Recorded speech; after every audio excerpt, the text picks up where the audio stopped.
നമസ്കാരം സുഹൃത്തുക്കളെ. വെറുമൊരു സിനിമാ താരത്തിൽ നിന്ന് ഒരു സംസ്ഥാനത്തിന്റെ മുഴുവൻ ഭരണച്ചുമതല ഏറ്റെടുക്കുന്ന തലത്തിലേക്കൊരാൾ മാറിയാൽ എങ്ങനെയുണ്ടാകും? അതെ, അവിശ്വസനീയമായ ആ രാഷ്ട്രീയ യാത്രയെക്കുറിച്ചാണ് ഇന്ന് നമ്മൾ ഈ വിശകലനത്തിൽ സംസാരിക്കുന്നത്. വ്യവസ്ഥിതികളെ മാറ്റിമറിച്ച ഈ വലിയ മാറ്റം എങ്ങനെ സംഭവിച്ചു എന്ന് നമുക്കൊന്ന് ഡീറ്റെയിൽ ആയിട്ട് നോക്കാം. ശരി, നമുക്ക് നേരിട്ട് കാര്യങ്ങളിലേക്ക് കടക്കാം. ഈ 34 വർഷത്തെ യാത്ര നമ്മൾ പ്രധാനമായും 5 ഘട്ടങ്ങളിലൂടെയാണ് നോക്കിക്കാണുന്നത്. പരിഹാസങ്ങളിൽ നിന്നുള്ള തുടക്കം, സ്ക്രീനിലെ ഭരണകൂട ഇടപെടലുകൾ, സിനിമയിൽ നിന്ന് രാഷ്ട്രീയത്തിലേക്കുള്ള മാറ്റം, മുഖ്യമന്ത്രിയായ ശേഷമുള്ള ആദ്യ തീരുമാനങ്ങൾ, പിന്നെ പുതിയ തമിഴ്നാടിനായുള്ള പദ്ധതികൾ. ഇതാണ് ഇന്നത്തെ നമ്മുടെ അജണ്ട.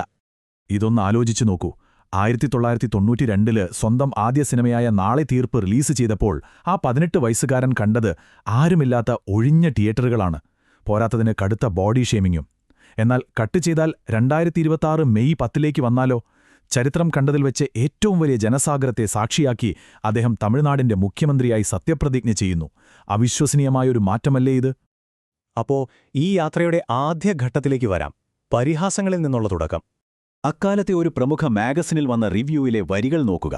ഈ രൂപമുള്ളവൻ സിനിമയിൽ അഭിനയിക്കാൻ വന്നാൽ വഴിയിൽ പോകുന്ന ആർക്കും നടനാകാം.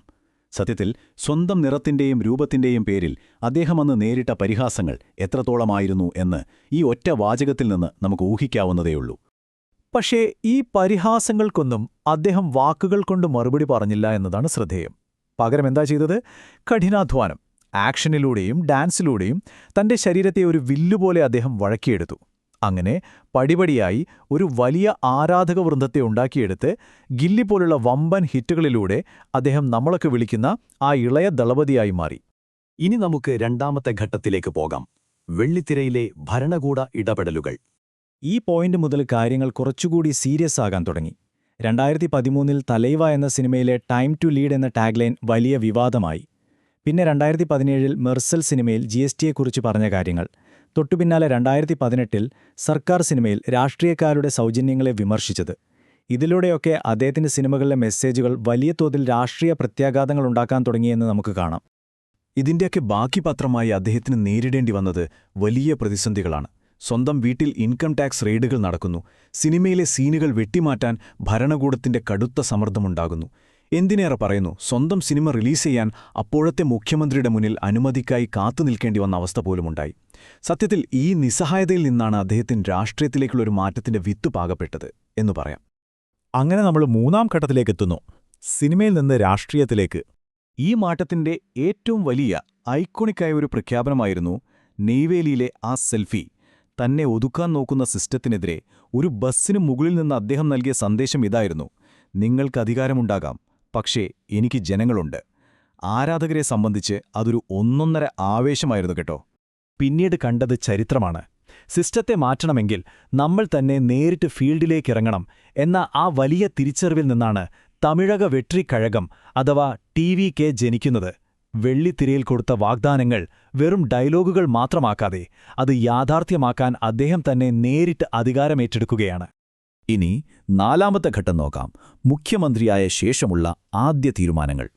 മുഖ്യമന്ത്രിയായി അദ്ദേഹം ആദ്യം ഒപ്പിട്ട ഫയലുകൾ എന്തൊക്കെയാണെന്നറിയോ? ഇത് ശരിക്കും ശ്രദ്ധേയമാണ്.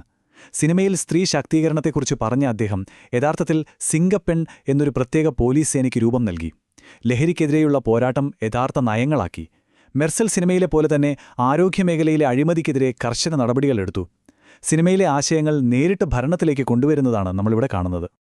ഇതിലെടുത്തു പറയേണ്ടത് ആ ലഹരി വിരുദ്ധ നയങ്ങളാണ്. സ്കൂളുകൾ, കോളേജുകൾ, ആരാധനാലയങ്ങൾ എന്നിവയുടെ 500 മീറ്റർ ചുറ്റളവിലുള്ള എല്ലാ മദ്യശാലകളും പൂട്ടാൻ അദ്ദേഹം ഒറ്റയടിക്ക് ഉത്തരവിട്ടു. പോരാത്തതിന് സിന്തറ്റിക് ഡ്രഗ്സുകൾ വേരോടെ പിഴുതെറിയാൻ പ്രത്യേക ആന്റി നാർക്കോട്ടിക് ഫോഴ്സുമുണ്ടാക്കി. അതെ, സ്ക്രീനിലെ ആ രക്ഷകൻ ഇപ്പോൾ റിയൽ ലൈഫിലും ആക്ഷൻ തുടങ്ങിയിരിക്കുകയാണ്. ഇനി അവസാനത്തെയും 5ാമത്തെയും ഘട്ടം, പുതിയ തമിഴ്നാടിനായുള്ള പദ്ധതികൾ. ഭാവിയിലേക്കുള്ള അദ്ദേഹത്തിന്റെ വിഷൻ എന്താണെന്ന് നോക്കാം. തമിഴക കൽവി നിലയം എന്ന പേരിൽ സർക്കാർ സ്കൂളുകൾ ഹൈടെക് ആക്കാനും വിദേശ സ്കോളർഷിപ്പുകൾ നൽകാനും പദ്ധതിയിടുന്നു. കർഷകർക്ക് ഇടനിലക്കാരില്ലാതെ നേരിട്ട് വിൽപ്പന നടത്താൻ ഡിജിറ്റൽ പ്ലാറ്റ്ഫോമുകളും എല്ലാ ജില്ലയിലും കോൾഡ് സ്റ്റോറേജുകളും. പിന്നെ യുവാക്കൾ ജോലി തേടി ചെന്നൈയിലേക്ക് മാത്രം ഒഴുകുന്നത് തടയാൻ മറ്റു ചെറിയ പട്ടണങ്ങളിലും IT ഹബ്ബുകൾ. ശരിക്കും ഒരു സിസ്റ്റമാറ്റിക് അപ്ഗ്രേഡ് തന്നെയാണ് ലക്ഷ്യം. പക്ഷേ ഇവിടെ ഒരു വലിയ ട്വിസ്റ്റുണ്ട്. ഒരു മുഖ്യമന്ത്രിക്ക് സെൻസർ ബോർഡിനെ നിയന്ത്രിക്കാൻ പറ്റുമോ? ഇവിടെയാണ് അദ്ദേഹത്തിന്റെ അവസാന ചിത്രമായ ജനനായകൻ റിലീസ് ചെയ്യാത്തതുമായി ബന്ധപ്പെട്ട വലിയൊരു ഭരണഘടനാപരമായ ചോദ്യം ഉയർന്നുവരുന്നത്. കാര്യം ഇതാണ്, മതവികാരം വ്രണപ്പെടുത്തുന്നു എന്ന് പറഞ്ഞ് കേന്ദ്ര സർക്കാരിന്റെ കീഴിലുള്ള സെൻസർ ബോർഡ് ആ സിനിമയ്ക്ക് അനുമതി നിഷേധിച്ചിരിക്കുകയാണ്. അദ്ദേഹം ഒരു സംസ്ഥാനത്തിന്റെ മുഖ്യമന്ത്രിയാണെങ്കിലും സെൻസർ ബോർഡിന് മുകളിൽ അധികാരമില്ല. സംസ്ഥാനത്തെ തിയേറ്ററുകളിൽ അനുമതി കൊടുക്കാൻ മാത്രമേ അദ്ദേഹത്തിന് കഴിയൂ. ദൃശ്യങ്ങൾ ലീക്കായ പ്രശ്നങ്ങൾക്കിടയിൽ ഈ വലിയ നിയമ പോരാട്ടം ഇപ്പോൾ സുപ്രീം കോടതിയിലാണുള്ളത്. സംസ്ഥാന അധികാരവും കേന്ദ്ര സെൻസർഷിപ്പും തമ്മിലുള്ള കൃത്യമായ ഒരു ഉരസലാണിത്. അപ്പോൾ നമ്മൾ ഈ വിശകലനത്തിന്റെ അവസാനത്തിലേക്ക് എത്തുകയാണ്. ഇവിടെ നിങ്ങൾ ചിന്തിക്കേണ്ട ഒരു പ്രധാന കാര്യമുണ്ട്. സിനിമയിലെ സ്വന്തം വിധിയെ കഠിനാധ്വാനം കൊണ്ട് മാറ്റിമുറിച്ച ഈ മനുഷ്യൻ ഇനിയൊരു സംസ്ഥാനത്തിന്റെ വിധി കൂടി മാറ്റി എഴുതുമോ? അതോ വെള്ളിത്തിരയിലെ തിരക്കഥകളേക്കാൾ എത്രയോ സങ്കീർണമാണ് യഥാർത്ഥ രാഷ്ട്രീയ ലോകം എന്ന് അദ്ദേഹം തിരിച്ചറിയുമോ? ഈ ഒരു ചോദ്യം നിങ്ങളെ ചിന്തകൾക്കായി വിട്ടു നൽകിക്കൊണ്ട് നമ്മൾ ഇന്നത്തെ സെഷൻ ഇവിടെ അവസാനിപ്പിക്കുകയാണ്. ഈ വിശകലനം നിങ്ങൾക്ക് ഇഷ്ടമായെന്ന് കരുതുന്നു. മറ്റൊരു വിഷയവുമായി വീണ്ടും കാണാം. നന്ദി.